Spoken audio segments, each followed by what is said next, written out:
She didn't even flinch. I jump. July 4th, 1776. The unanimous declaration of the 13 United States of America. When, in the course of human events, it becomes necessary for one people to dissolve the political bands which have connected them with another, and to assume among the powers of the earth the separate and equal station to which the laws of nature and of nature's God entitle them, a decent respect to the opinions of mankind requires that they should declare the causes which impel them to the separation. We hold these truths to be self-evident, that all men are created equal, that they are endowed by their Creator with certain unalienable rights, that among these are life, liberty, and the pursuit of happiness. That to secure these rights, governments are instituted among men, deriving their just powers from the consent of the governed.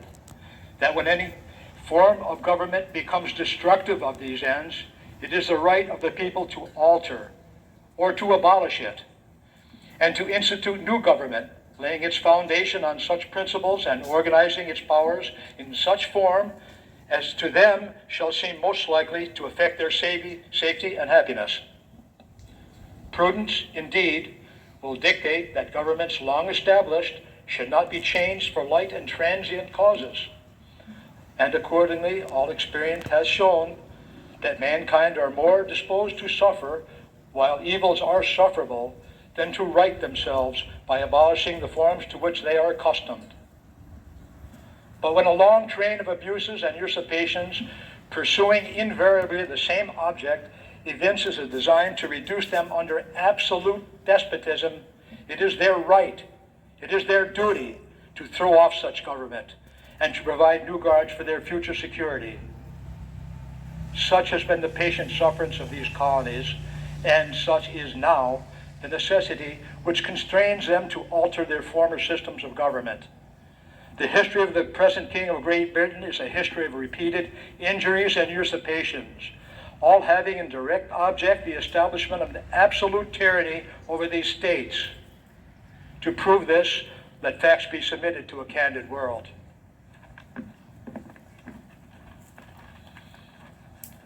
He has refused his assent to laws the most wholesome and necessary for the public good.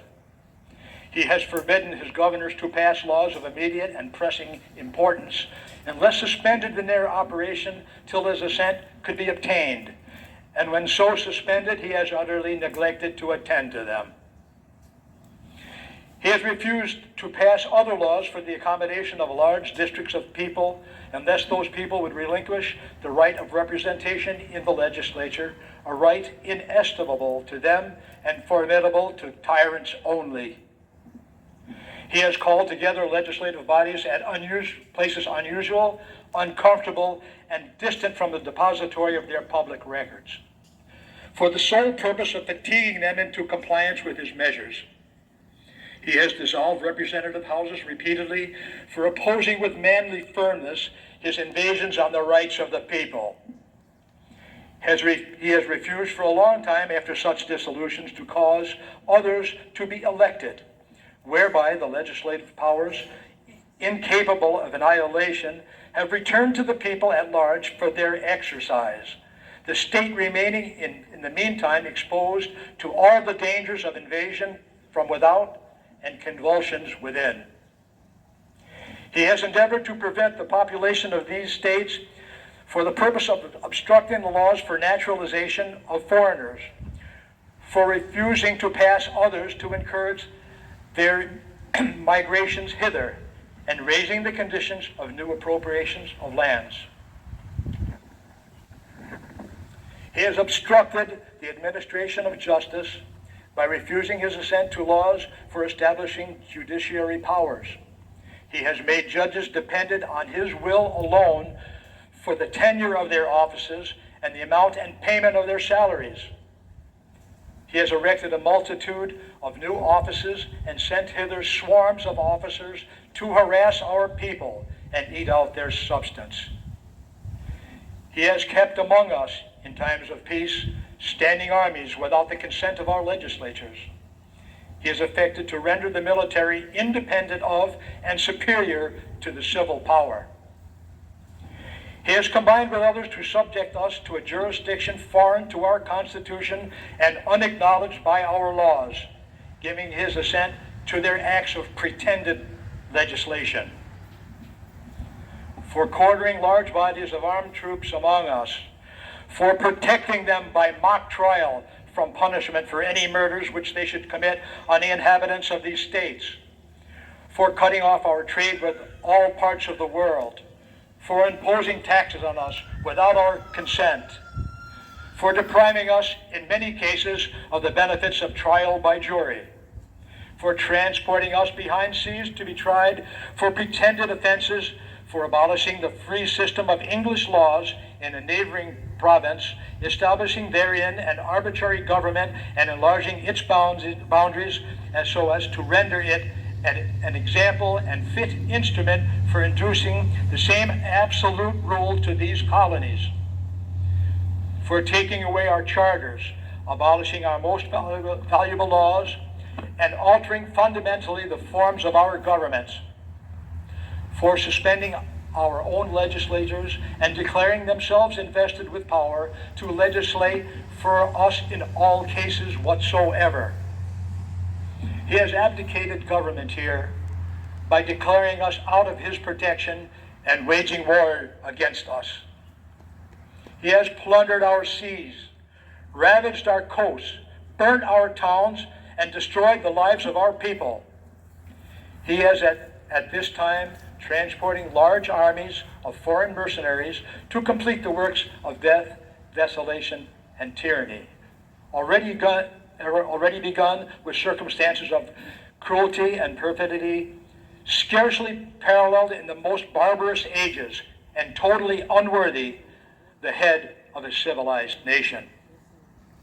He has constrained our fellow citizens taken captive on the high seas to bear arms against their country, to become the executioners of their friends and brethren, or to fall themselves by their hands. He has excited domestic insurrections among us and has endeavored to bring on the inhabitants of our frontiers the merciless Indian savages whose known rule of warfare is an undistinguished destruction of all ages, sexes, and conditions. In every stage of these oppressions, we have petitions for redress in the most humble terms. Our repeated petitions have been answered only by repeated injury. A prince whose character is thus marked by every act which may define a tyrant is unfit to be the ruler of a free people. Nor have we been wanting in the attentions of our British brethren. We have warned them from time to time attempts by their legislature to extend an unwarrantable jurisdiction over us. We have reminded them of the circumstances of our emigration and settlement here. We have appealed to their native justice and magnanimity. We have conjured them by the ties of our common kindred to disavow these usurpations, which would inevitably interrupt our connections and correspondence. They too have been deaf to the voice of justice and consanguinity. We must therefore acquiesce in the necessity which denounces our separation and hold them as we hold the rest of mankind, enemies in war, in peace friends. We, therefore, the representatives of the United States of America in General Congress assembled, appealing to the Supreme Judge of the world for rectitude of our intentions, do, in the name and by the authority of the good people of these colonies, solemnly publish and declare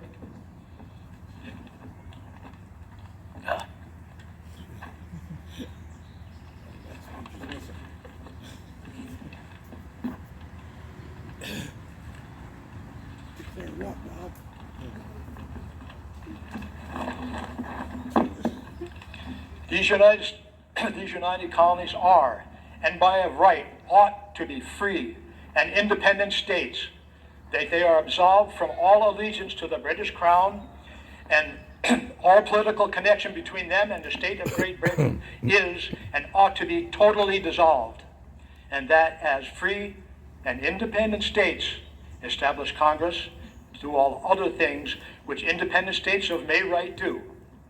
For the support of this declaration, with a firm reliance on the protection of divine providence, we mutually pledge to each other our lives, our fortunes, and our sacred honor. God bless America.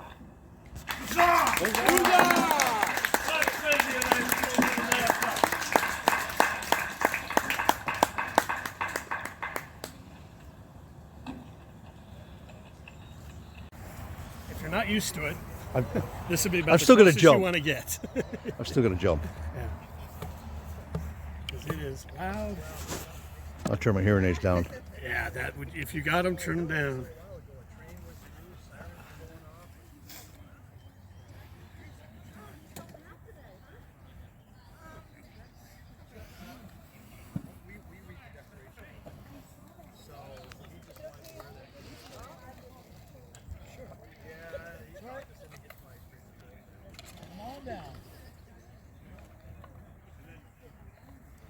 She doesn't want to be in the photo. She's going to stand next to the camera. She's going to be in the photo.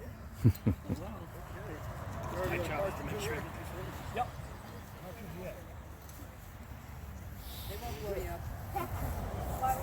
We are going to. Oop. What we're going to do. Are you going to stand right there, sir? Oh, sir. Sir, you going to stand right there? That's okay. Thank you for speaking out. Load all three of them. I got it because I was in my own little world for a second. You definitely don't want to be standing out Yeah, you there. wanna come back we're this way. going to load all three cannons If you want to first. stand on this side. So keep your shirt on. You won't need to. You Yeah. won't need to. I'm wrecking everybody's day. No, you're fine. I work for Fort Klock, so I try to keep the barrier over there because this thing goes and it's loud, smoky, and Oh, I thought you were going to get a picture when they were all just standing there. I did get one. Oh, you did get one? I Oh, think you good, did, yeah. good. Okay, awesome. Okay, Oh, that's a Hilda's good one. first. Yeah.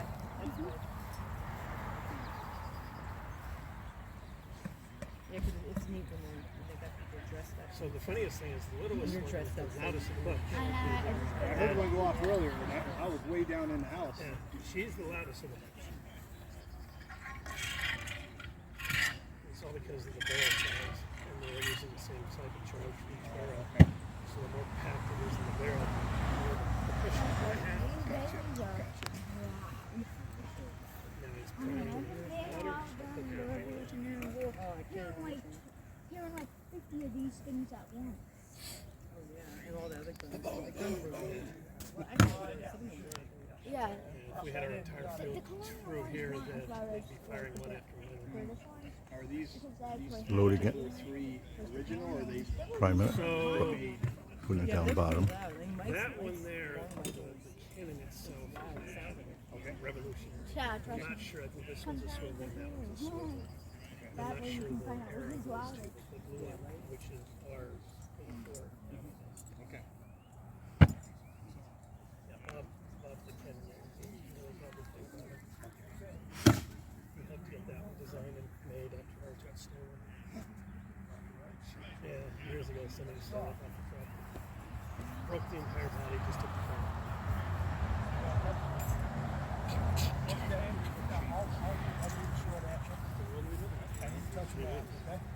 And that's why we're going to start.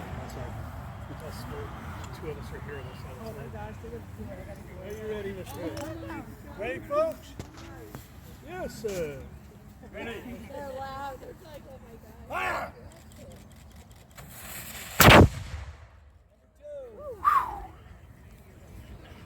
You feel that? Isn't that loud? Fire!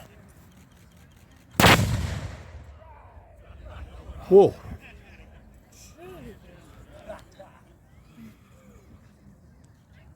Fire!